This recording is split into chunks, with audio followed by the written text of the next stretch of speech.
So thank you for coming to the class.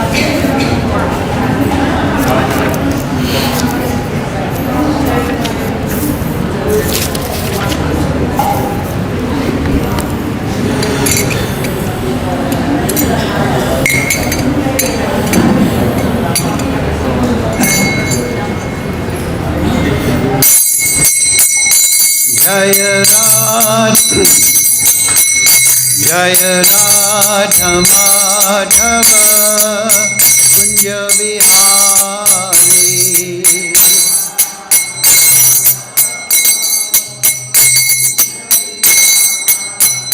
Jaya Radha Madhava Kunja Bihari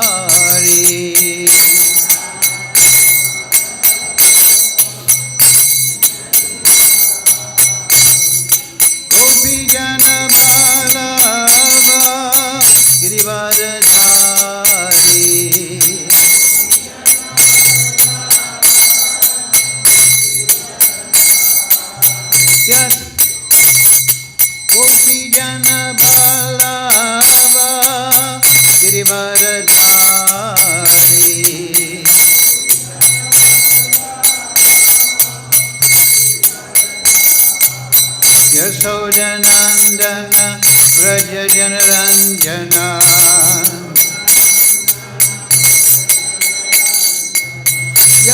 Yasodanandana Raja Janaranjana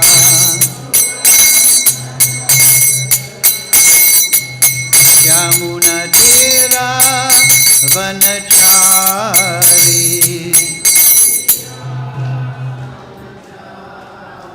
Yamuna Tira Vanachari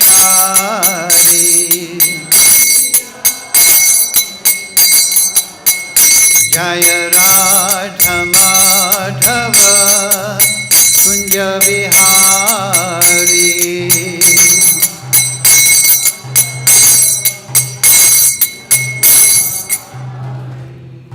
Gopi Jana Vallabha Girivaradhari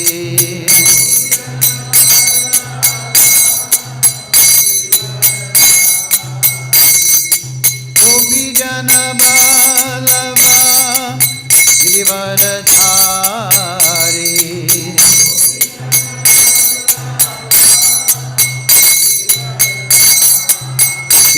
Yasodanandana Raja Janaranjana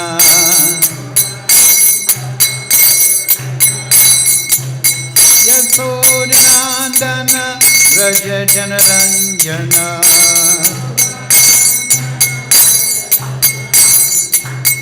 Yamuna Tira Vanachari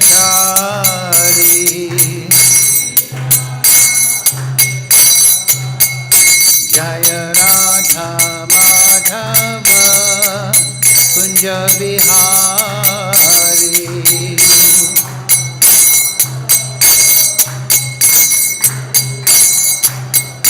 Hare Krishna Krishna Krishna Hare Hare Hare Ramo Ramo Ramo Hare Hare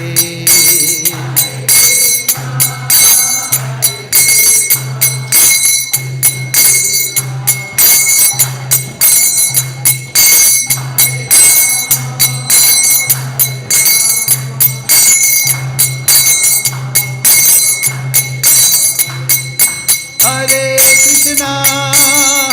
Krishna Krishna Krishna Hare Hare, Hare Ramo, Hare Ramo, Ramo Ramo, Hare Hare.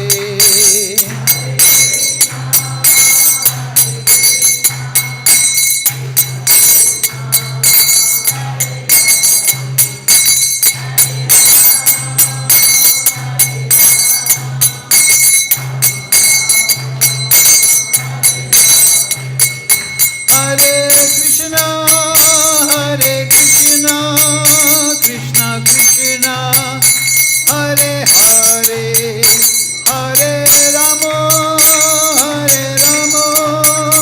Ramo Ramo, Hare Hare.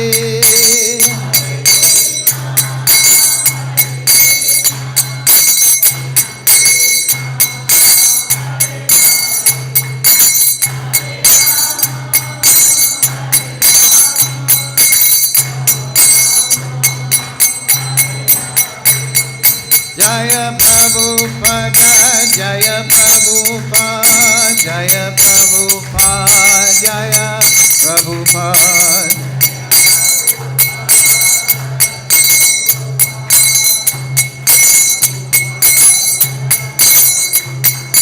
Prabhupada, Prabhupada, Prabhupada, Jaya Jaya Prabhupada.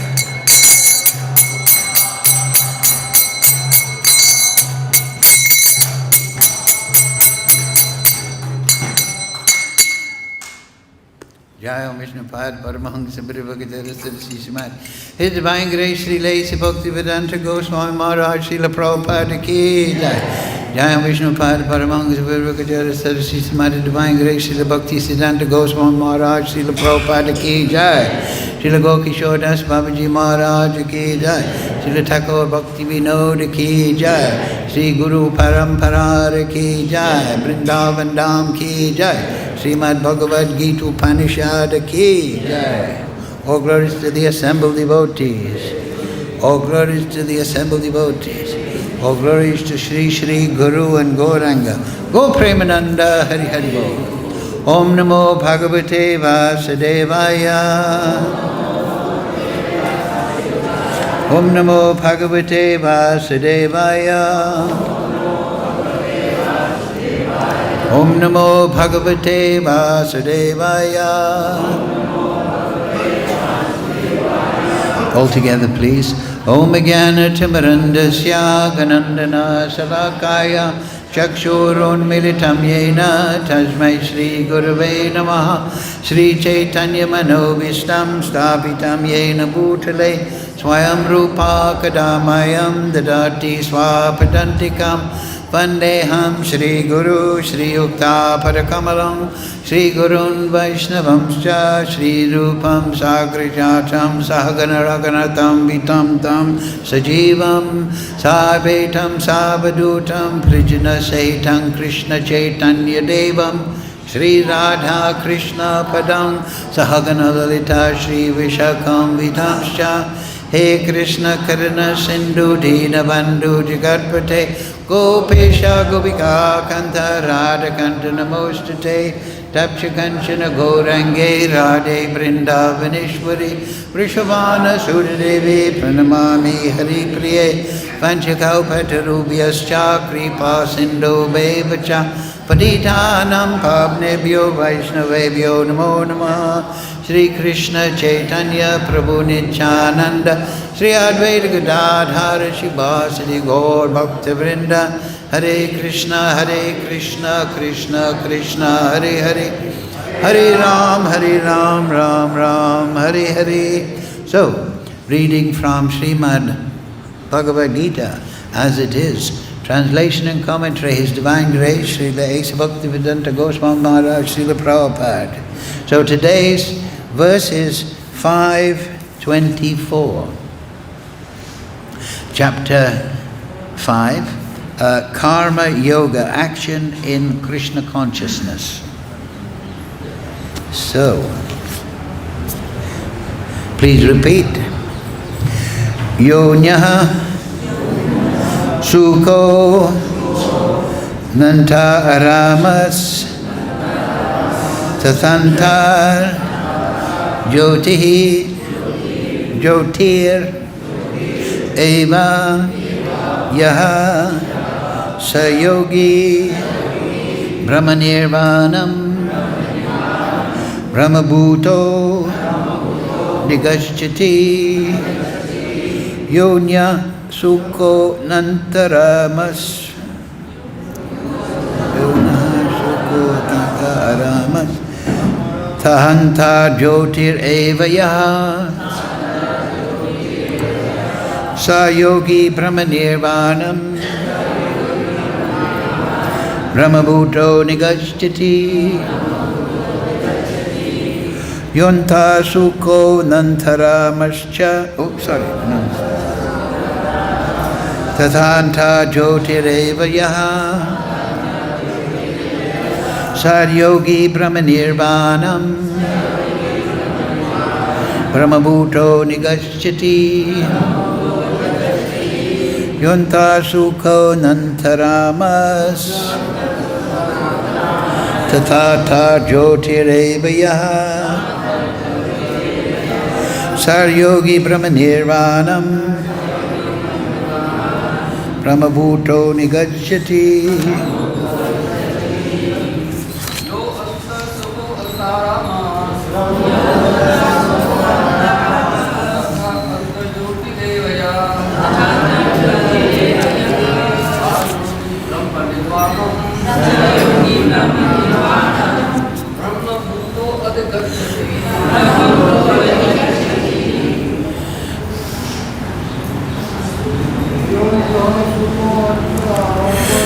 Yonanta Sukha Nanta Aramas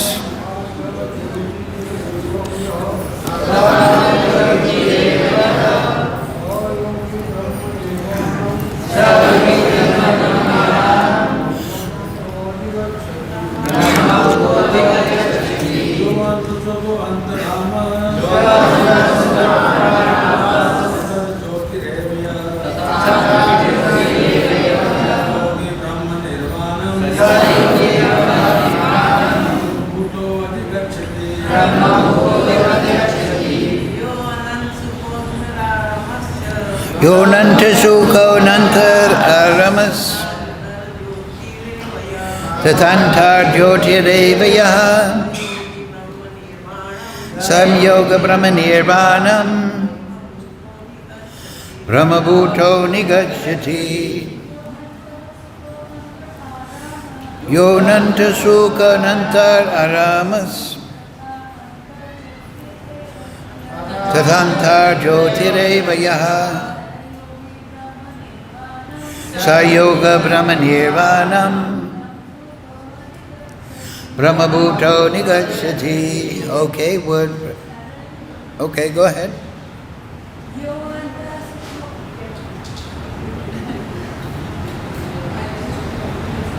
No, have a try. Go on. Yonanta Sukhanarasta Tatantar Yojirevacha Sayoga Brahmanirvanam Brahmabhuto Nigaschati. Very good. Okay, word for word, please repeat. Yaha, one who, Ananta Sukhaha, happy from within. Ananta Aramaha, actively enjoying within. Tata, as well as. Anta Jyotihi, aiming within. Eva, certainly. Yaha, anyone. Saha, he. Yogi, a mystic. Brahmanirvanam, liberation in the Supreme. Brahmabhuta, being self-realized. Adhigacchati, attains. So, translation Srila Prabhupada. One whose happiness is within, who is active and rejoices within, and whose aim is inward, is actually the perfect mystic. He is liberated in the Supreme, and ultimately he attains the Supreme. Please repeat. One whose happiness is within, is active and rejoices within, and whose aim is inward, is actually the perfect mystic. He is liberated in the Supreme, and ultimately he attains the Supreme. Purport Srila Prabhupada.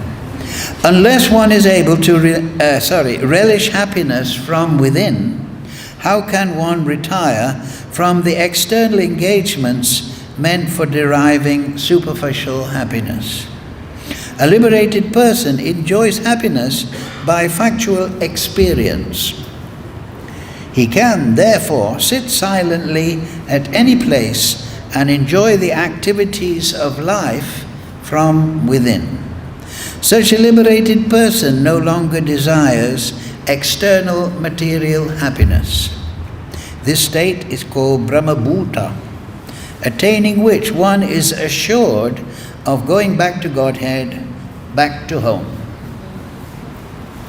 Makom krochi vachalam pangam laite grim yed kripa tamaham bande Shri Gurun dinatarinam yonantaha sukonanta aramas tatata jyotir evayaha sar yogi brahmanirvanam brahmabhuto nigashyati. One whose happiness is within, who is active and rejoices within, and whose aim is inward, is actually the perfect mystic. He is liberated in the Supreme, and ultimately he attains the Supreme. Yes, so he is inward. This means his attention is on spirit. This material world, we call it the material world, but actually it's a mixture of matter and spirit. We have the five gross earth, water, fire, air, ether, and we have the subtle elements. We have mind, intelligence, false ego, and we have Chittam. Chittam is contaminated consciousness. The living entity in the material world is spirit soul, but he is never damaged or contaminated. He's never mutated.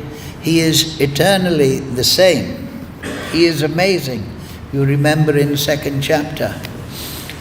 However, his consciousness is affected. Therefore, Lord Chaitanya said, Chetudapanam marjanam. You must purify the consciousness. And then Baba Mahanivagni Nivapanam. Then the effect of the material modes will become decreased. Because the consciousness of the spirit soul is focused on enjoying the material world. Therefore he's contaminated. Not himself, but his consciousness. The soul is above the material energy, but the consciousness is contaminated. We've given the example many times that you cannot affect the sun, but the sunlight you can contaminate, you can change, right? If the sunlight is there against the window, you can put a blue thing, blue light will come. You can put a yellow one, yellow light will come. A red one, red light will come. But the sun is not affected. So similarly, the soul is not damaged. There is that verse, Nainam chindanti shastrani nanam dahati pavaka, that the soul cannot be cut into pieces, cannot be withered by the wind, cannot be burned by fire, so on. Any material circumstance cannot damage the soul. But the soul, through his free will, is focusing on enjoying the material energy. Aham bhogi, I am the enjoyer. Ishwaroham. Right? This is the material impulse. I want to control and enjoy the material world. So this is Bahirmukh. In today's verse we see Antirmukh, inward looking. That means looking to the soul. But the living entity in conditioned life, he is Anandamoy Beasat, he's looking for Ananda, naturally, but he's looking in the wrong place. This is the information given to Arjuna.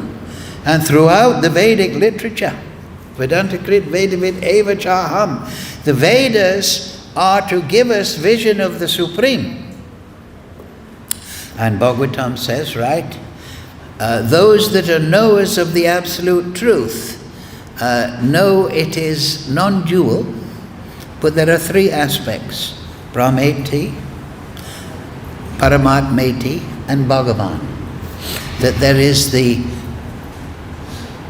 non-differentiated, the light of the effulgence, the Brahmajyoti of Krishna. And then there's Paramatma, Krishna's expansion for the supervision of the material world. And then there is Bhagavan, Leelamaya Krishna, in Golok, in Gokul, throughout the universe, enjoying pastimes of prem with his devotees. So they're non-dual, they're all spiritual. But we are paying attention to the external world. But the yogi is paying attention to one of those three aspects. There is the monist, he is paying attention to the Brahman, he's meditating on the Brahman. Then the yogi, he is meditating on Paramatma, the Virat Rupa, the controller, the supervisor of the material world. And then the bhakta, he is paying attention to the Leela of Krishna. So Lord Chaitanya came for 5 reasons, we're told in the Chaitanya Charitamrita. 2 external and 2 internal. What does that mean? Well, the 2 external are to do with the material world. Advaita Acharya, of course his devotee, called him, please Lord Chaitanya, people are becoming so materialistic. They're not yogis, they're not interested in spirit. So you come. So that's one reason. Then the second reason is to spread the Sankirtan movement. Right? Kalo dosha nidai racham asti eka mahadgunan. That this material world, especially Kali Yuga, is an ocean of fault. But ketanad eva krishnasya mukta sangha param vrajet. But by performing kirtan means description of the Lord, hearing, chanting, smaranam, remembering the Lord, serving the Lord, through the medium of the bhaktas, the spiritual masters, the elevated souls, one can touch spirit with one's consciousness. Therefore, Prabhupada mentions that, if you remember, in the purport.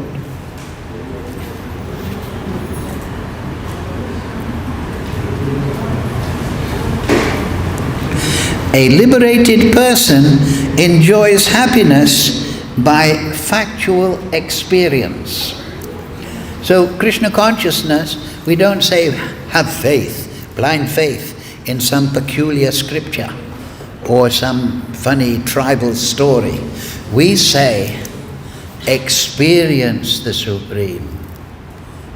Then your faith will be rooted in realization, not in some kind of compulsion. If I don't have faith in this, I'll go to hell, so I better have faith. No. Our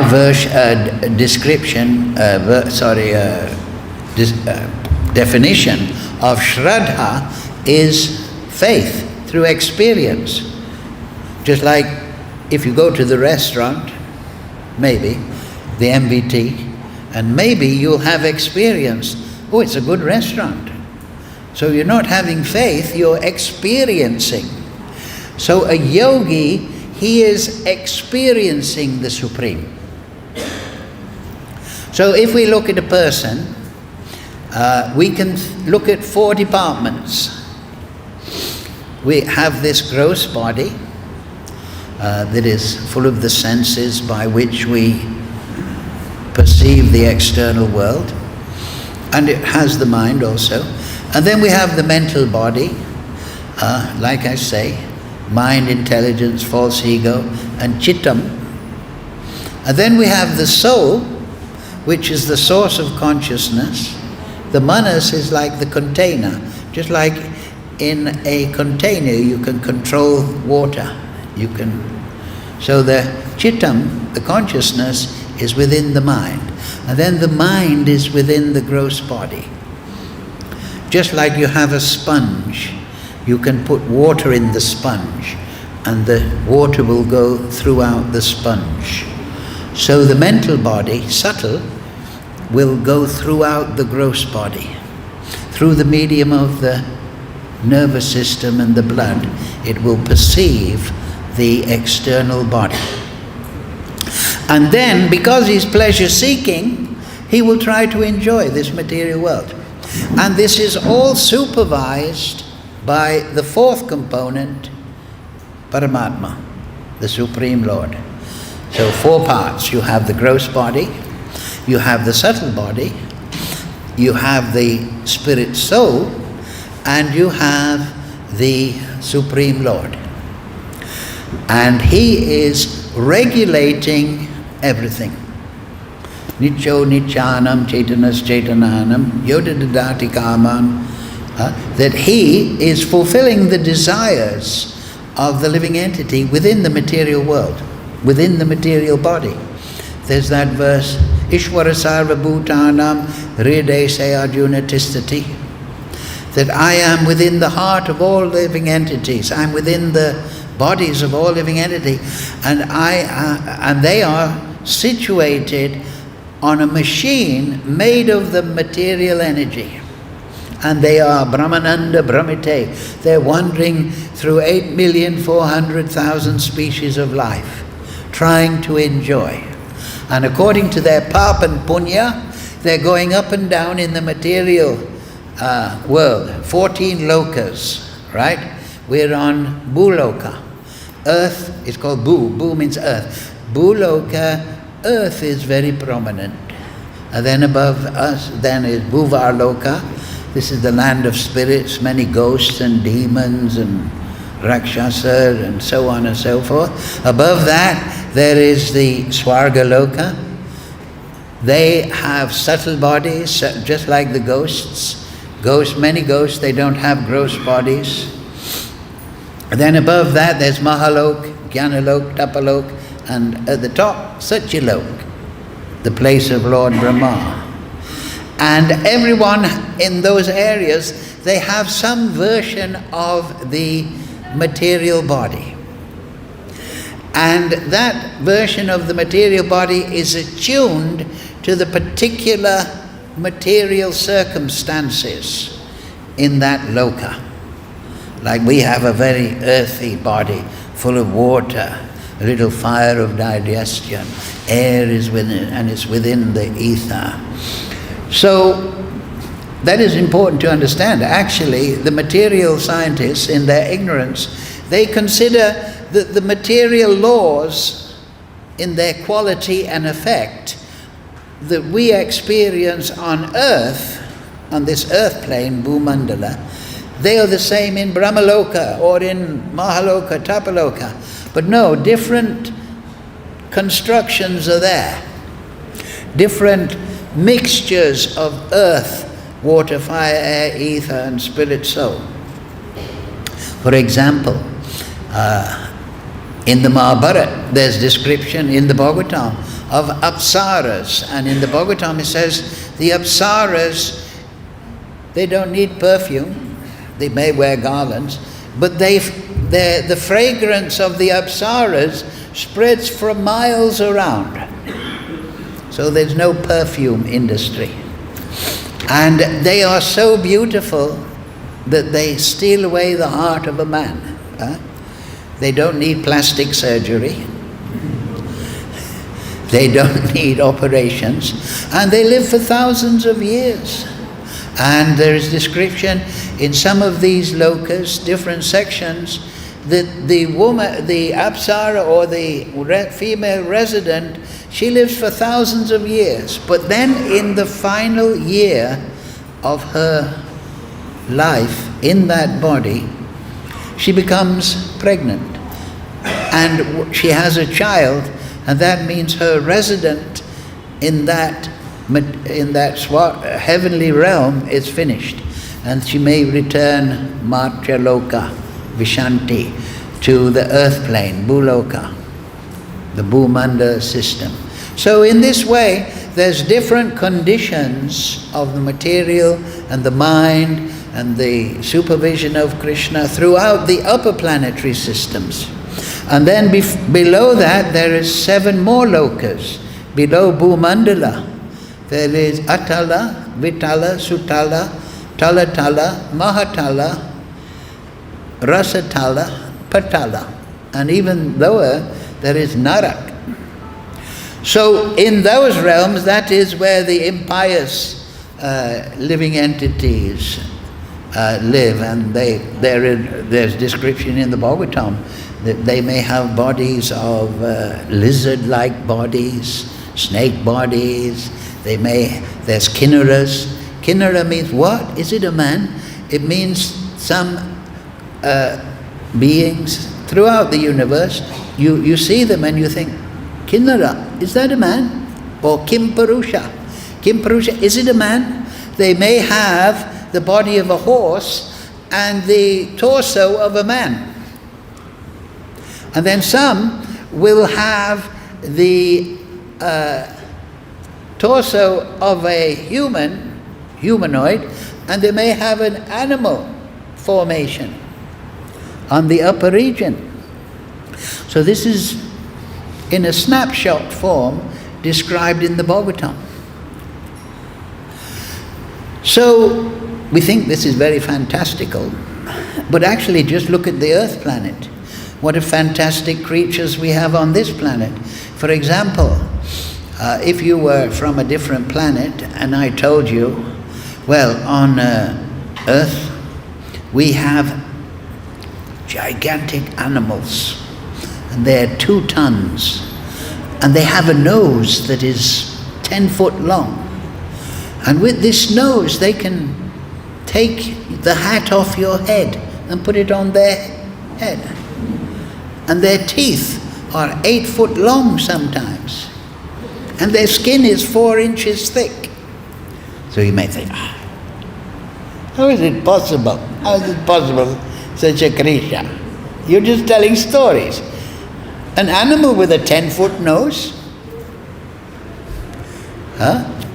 So we see many fantastic creatures in this world.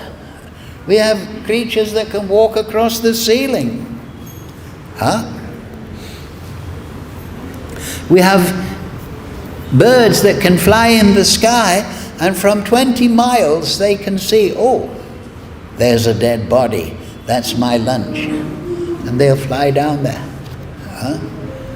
So there's all these incredible creatures on this world, but the Bhagavatam explains that this variety that we find here in our particular section of Bhuloka, that is repeated throughout the material universes. And if you read in these lower planetary systems, it's even more fantastical.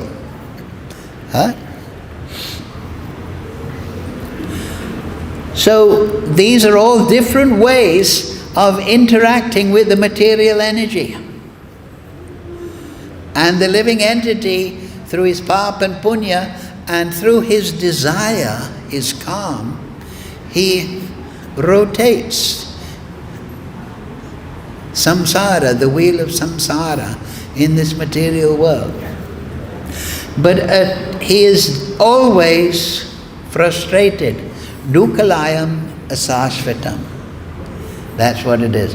Abrahma bhuvana loka purnar avajana. That Arjuna, from the top planet, where Lord Brahma, it is explained that Lord Brahma's planet is 95% Vaikuntha. And 5%, this is described like this, for our edification, so we can understand.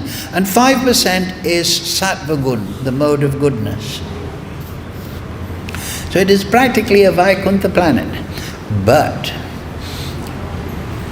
Krishna tells Arjuna, from Brahmaloka right down to the bottom, where the lizards and Patala is, all are places of misery, dukkhalayam. Because you are a spirit soul, Arjuna, and you can't really enjoy matter. Because matter is dead. It has no rasa. And also, whatever you may attain, it is asasvatam. You will lose it. Just like recently, right? In England, you may have heard the Queen, right? She passed on. She died. She was the longest servant. She was 70 years the monarch in England, or some incredible period. But it's temporary. You come into this world naked and you go out naked. But you carry your karma. So it's not nice. Maybe this life you're the king of Australia or somewhere like that. And then the next life you're a kangaroo. Because you're attached. So this material world, it's a miserable condition. If you go, people now, they go on the photo tours, right, of Africa. Before they used to shoot animals, now they shoot them through a photo. So if you go there, the animals are eating the giraffes and the impala and the water buffalo, and the tigers are eating this in India. Everyone is eating one another. It says that in the Bhagavatam, Jivo Jivasya Jivanam. The living entities, in the material world, one living entity is food for the other. And it even gives the categorization. It says, yes, the non-moving entities, like plants and trees, are food for the moving entities, right? The cows, the buffaloes, so on, the birds, they eat the non-moving entities. But they are spirit souls also. And then it says, the living entities without hands, like a cow or an antelope, they don't have hands, they have hoofs, are food for the living entities that have hands. So that means they can grasp things, like a tiger or a lion or a leopard or a bear. They have hands, they grasp the other moving entities and they eat them. And the general rule holds fast that the weak are the sustenance of the strong. This is Bhagavatam, first canto. That one living entity, we sometimes look, yes, oh, what a beautiful sunset, and on a photo tour of Africa, and look at the sunset, and look at the nature. But look at the nature. They're all eating each other. They're all chasing each other and biting each other's heads. And if you look under a microscope, one kind of microbe is eating the other. So this material world is dukkhalayam. We're transmigrating in a terrible condition. But we think we will conquer the odds. We have free will. Why is that? Because we are heroes. Krishna is a hero. And we are non-different from Krishna. We are Angsa. Krishna is a hero. He's Nayaka. He's the hero of Goloka. So we are also heroic. If you see people going to work in Delhi, hanging off the bus every morning, right? 10 people hanging out of the window. They're going to the office, the factory, working to support their family. They have 3 or 4 kids. They have the wife. It's very heroic, is it not? To go through that every day. But then, what do we get? We just get another life. But why are we heroic? Because Krishna's a heroic person. So, coming from the soul is this heroic feeling that I will continue, I will overwhelm, I will be vindicated. So, that heroic nature is misdirected. Here, the yogi is described, I'll say again, and 3 things are there. Yono sukho narantaramas, one whose happiness is within, who is active and rejoices within, and whose aim is inward, is actually the perfect mystic. So this is the yogi. Whereas inward means, like I say, this material world is a mixture of matter and spirit. But the yogi, he's not focused on enjoying matter in different ways. As a deva, as an asura, as a rakshasa, as an animal, as a plant, as a microbe. He's not fixed in that way. He is fixed in the absolute truth. The yogi. And it's interesting here, the translation in the word for word, he's a mystic. Mystic. So mystic means somebody who's interested in the mysterious, in the occult. Occult means that which is hidden, something which is beyond this material world, something which he understands is there through the Vedas and through the sadhus, but he hasn't quite grasped it yet. It's still mysterious. And our philosophy is achintya bed abed. Achintya. What does achintya mean? Achintya means beyond conception of the limited material mind. Now just think, Krishna is not just supervising our individual bodies, he's supervising the karma and the desires and the fulfillment thereof of every single living entity in the universe. Can you conceive of that level of consciousness? And then from the Bhagavatam we understand that there are billions of universes floating in the causal ocean. And Krishna is supervising everyone individually and perfectly.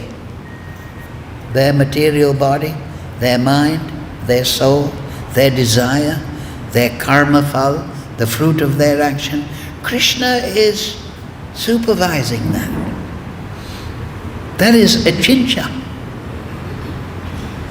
A man has 3-4 children and the wife is there. The wife and the husband, they can hardly supervise 4 children properly. They're out of control. This is a material example. But the Supreme Lord is supervising unlimited spirit souls very perfectly and intimately. That is achintya.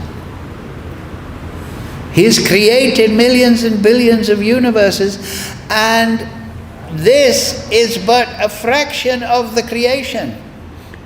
It is explained the material, the Karanadak ocean is like 1/3, and the universe, the spiritual world is like 3/4. But that is just a hint, because the creation is unlimited. It's not that the spiritual world expands and expands, and then at the edge there's nothing. Right? We think like that, don't we? But nothing means it doesn't exist. Actually, there is no such thing as nothing. If you look in the dictionary, nothing is the absence of anything. So the creation is unlimited. It is not that there is an end to the creation. Of course, we're in this material body, and we have limited intellect, we have limited material power and bank balance, whatever. We live in the limited world. So, achintya, how can we conceive of the unlimited Supreme Lord? Therefore, the Vedic philosophy is achintya bhed abhed. Inconceivable. That's the origin of the word mystic. Mystic. Because Krishna is ananta. He is unlimited. So how can we ever put a formula? This is the material scientist, right? They want to write a formula that explains everything, that explains magnetism, nuclear force, radiation. I'll write an equation. It all came from a big bang. They will never succeed, because everything in the creation is achintya. Even when they are taking apart an atom and a molecule, first at school, do you remember, there was atoms, they were made of electron, protons and neutrons, and now they're looking apart and they find there's quarks, and there's this, and there's dark matter, and there's string theory, and there's this. Well, we have our string theory actually. Sutre mani gana iva. Krishna explains, everything rests upon me as pearls are strung upon a thread. Matak parataram nanyad kinchid asti dhananjaya maya idam sarvam sutre mani gana iva. There's nothing beyond me. Vasudeva savamiti. Everything is Vasudev. We are angsa, mama angsa, jiva loke, sanatana, eternally. We are spirit beings. We know practically.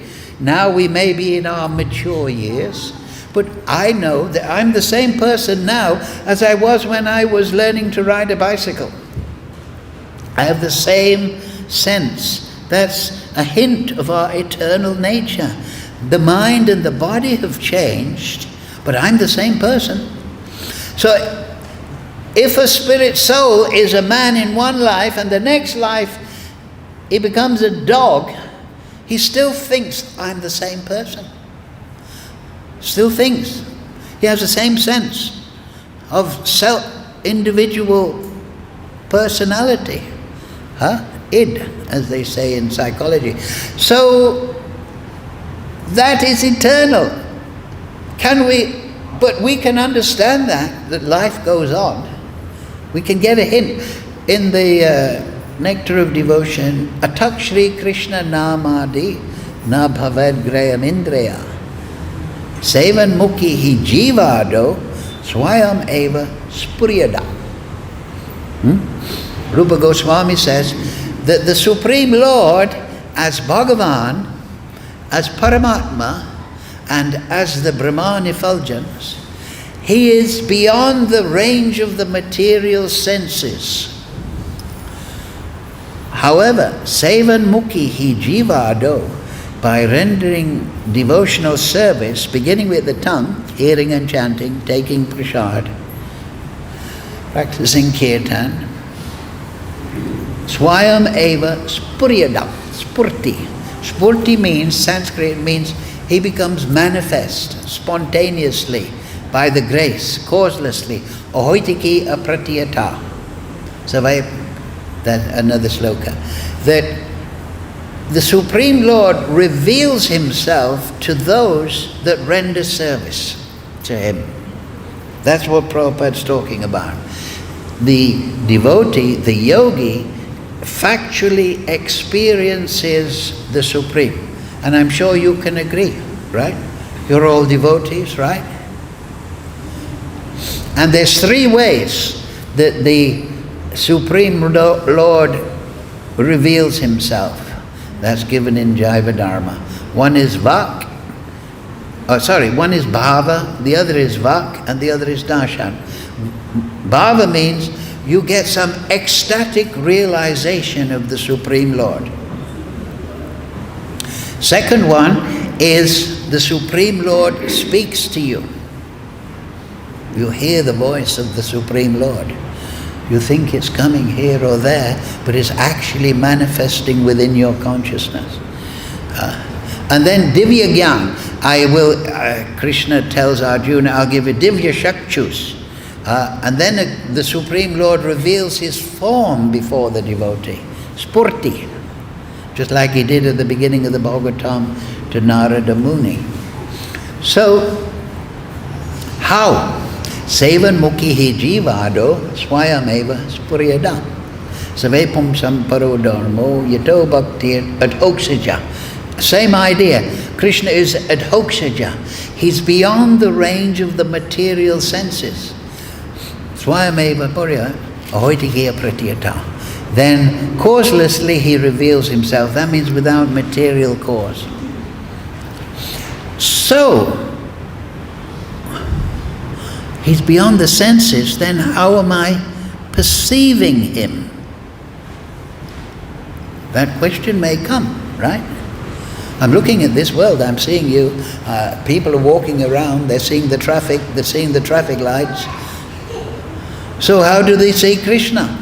The instrument of seeing Krishna is the consciousness of the soul.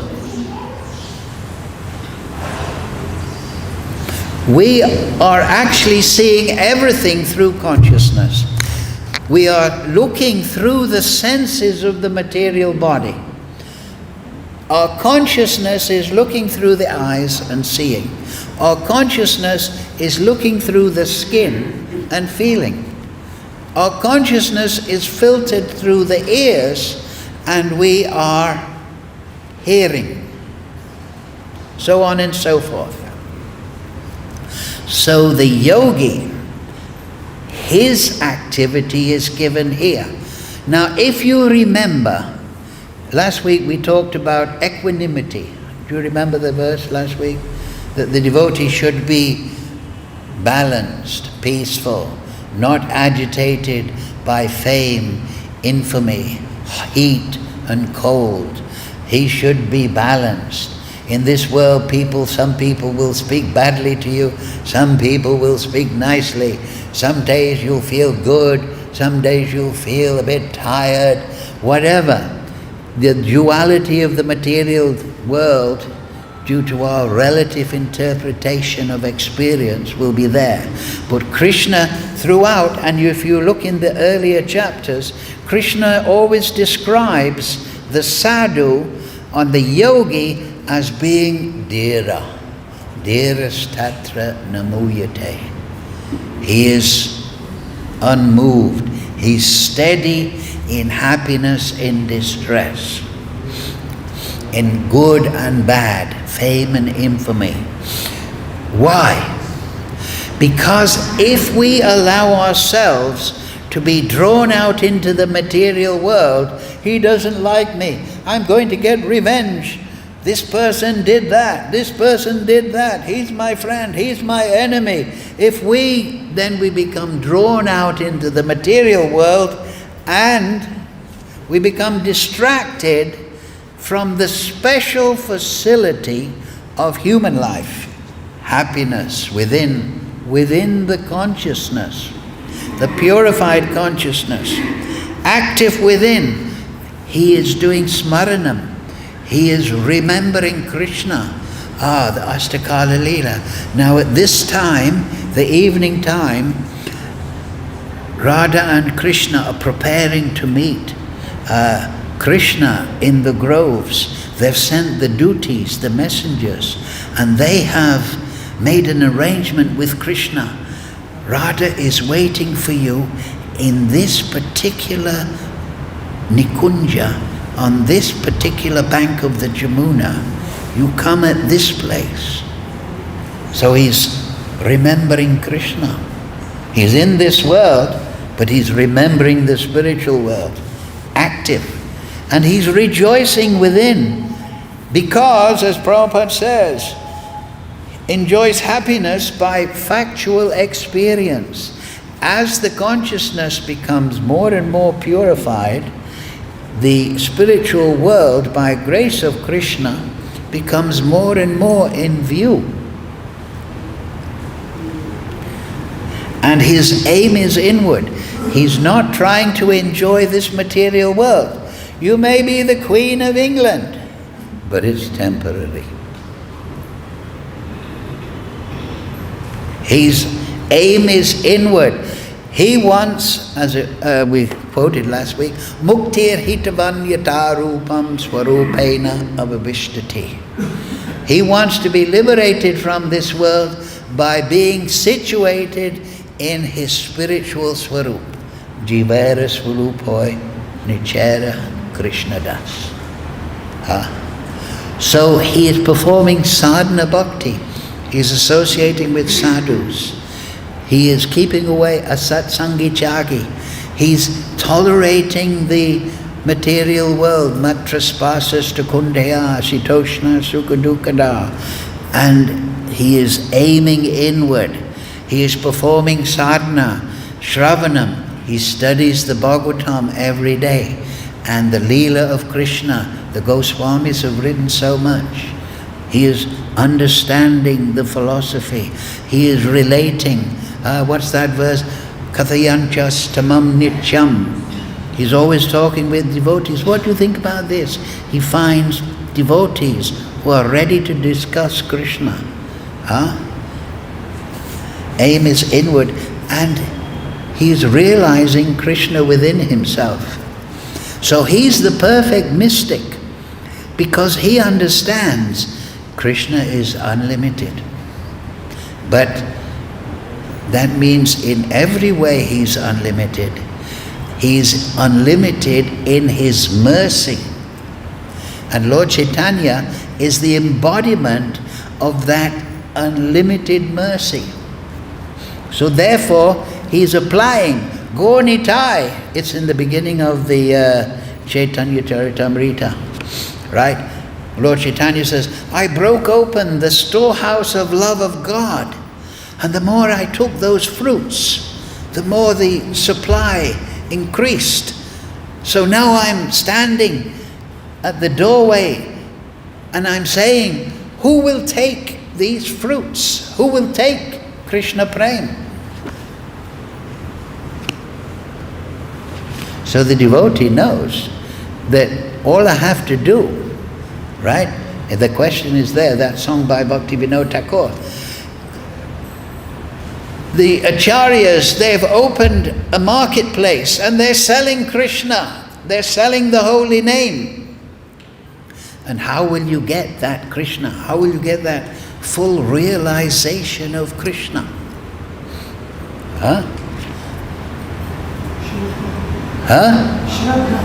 No, no, that's not, that is the good. But lolam, desire. Just like I've been explaining, through desire we have been trying to enjoy this material world, and we've been drawn into it. Now somehow or other we're in Vrindavan, we have the holy name, we have Prabhupada's books, we have Sadhu Sangha. Now, but do we have the desire? This is what we must cultivate. If you desire to go to the spiritual world, Krishna will take you there. Tesham satada yuktanam bhajitam pritipurvakam dadami buddhiyogam tam Yena mam upayanti te. Right? Tesham evanukam patham aham agyana jamtama.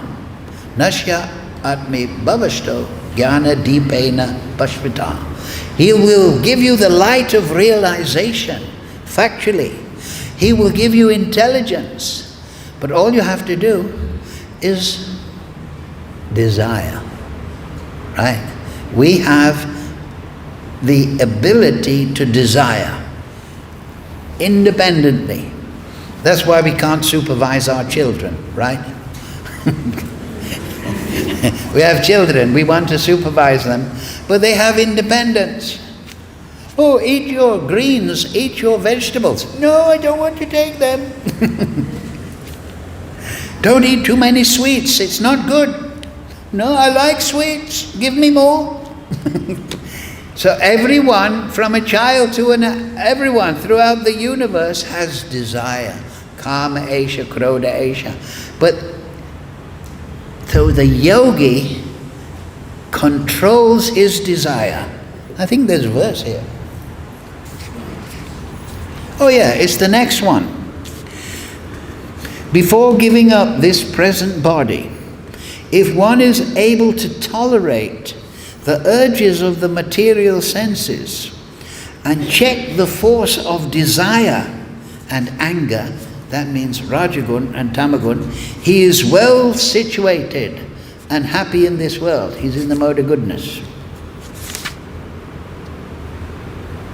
Oh, this is the verse before. Those who are beyond the duality of the material world that arise from doubts, that means ignorance, they don't know the philosophy, their minds are engaged within, who are always busy working for the welfare of all beings, and who are free from all sins, achieve liberation in the Supreme. So Lord Chaitanya, he had his external reasons, but he also had his internal reasons. He wanted to understand the mood of service of Radharani. Then he wanted to feel the bliss that she felt. And he wanted to, through that bliss, to understand what is it about me that Radharani finds so attractive. These are the internal reasons. So yes, we have an external obligation to spread the holy name, to spread the Bhagavatam. But we should also be performing inward, internal reasons. We should be learning what is the mood of service. Gopi Bhata Kamalayo Dasa Das Anadas. What is that? What is that mood of service at every moment that is there in the spiritual world? Then we will get a little bliss, happy within. And through that bliss, Rupa Goswami explains, that through bhava, through ecstatic awakening, one realizes the Supreme. And then, Janma Kama Tame Divyam, once you understand that Krishna's Leela is divine, Takva Deham Punarjanma, Naitimam Eti Sarjana, you never take birth in this world, because your consciousness is flowing to the spiritual world. Hare Krishna, Krishna Krishna, Hare Hare, Hare Ram, Ram Ram, Hare Hare. So thank you for your kind attention. Any question?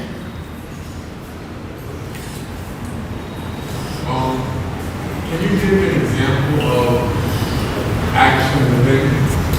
Action within, well, I just tried to. Well, like a real world, like a comparison between somebody who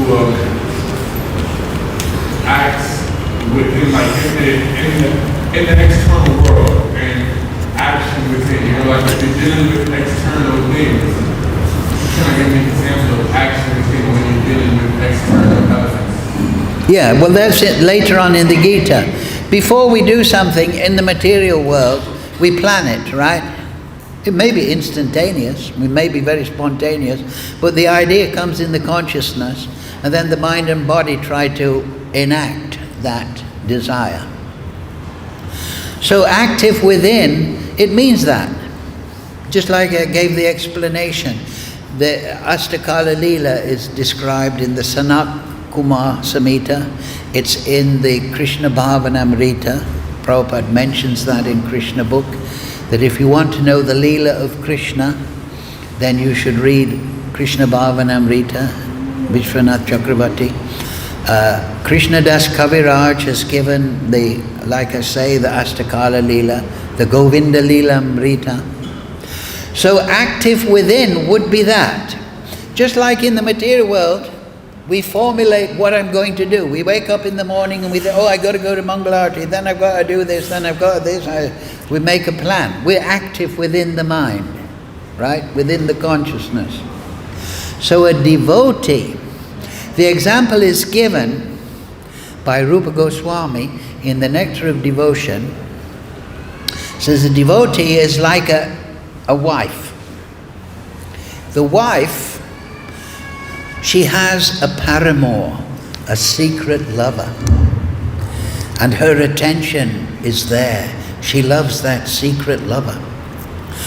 But she's living with the husband and she's very attentive. She's cooking for the husband, looking after the children, keeping the house neat and clean. But her mind is always thinking of that, her paramour, right? And she's thinking, I'll say this, we'll go here, we'll do this. So, I'm not saying women should be unfaithful to their husbands, but Rupa Goswami is giving this as an example. He says a devotee, he has this material body. So he's, simple living, high thinking. He is maintaining this body, keeping it clean, sleeping, eating properly, so on and so forth.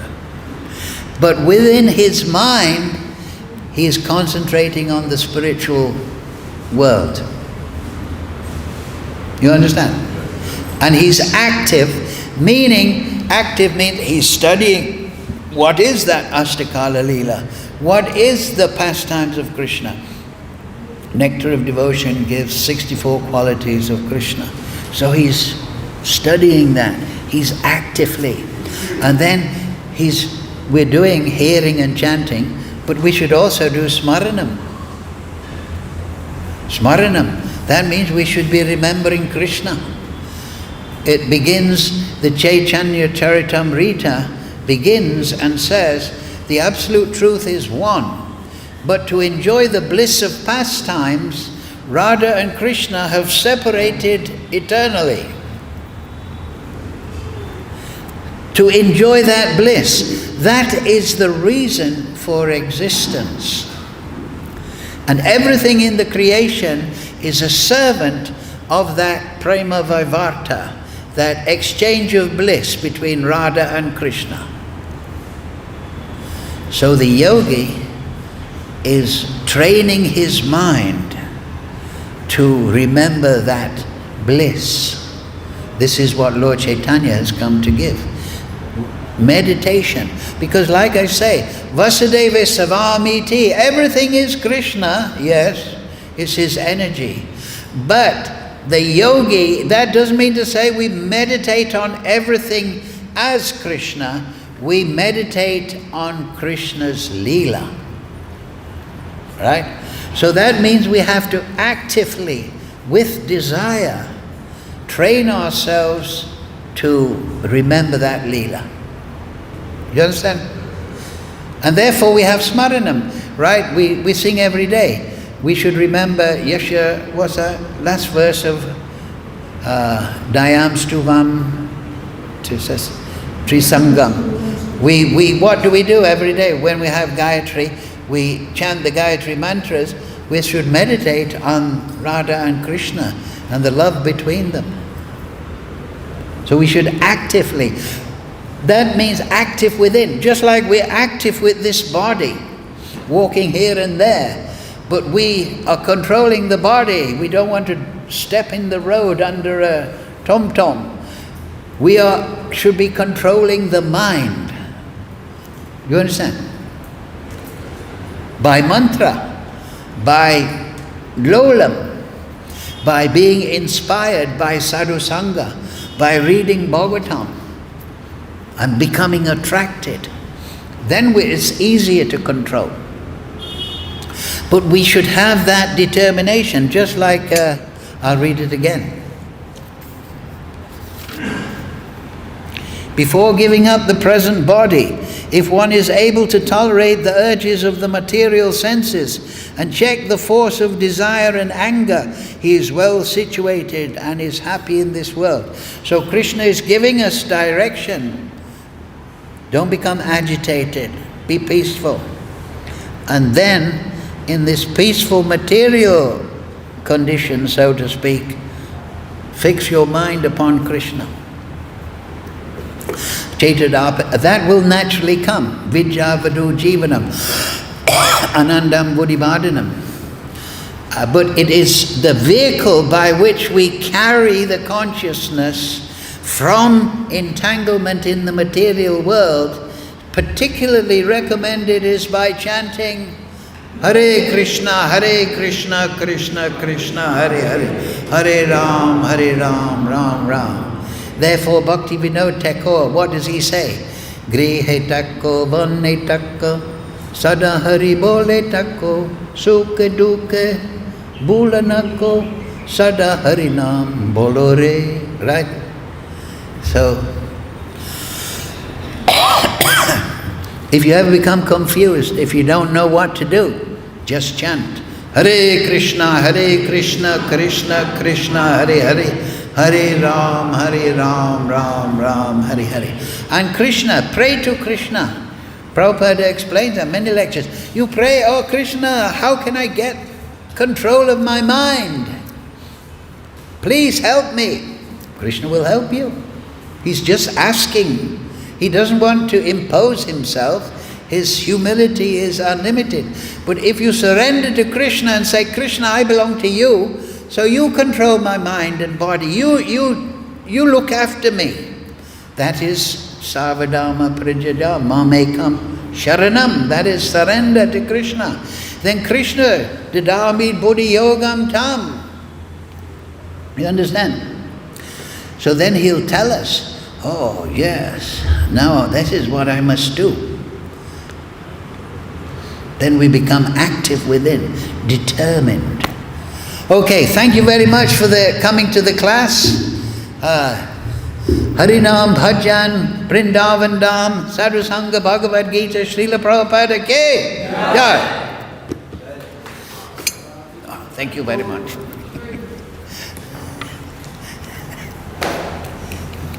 Thank you.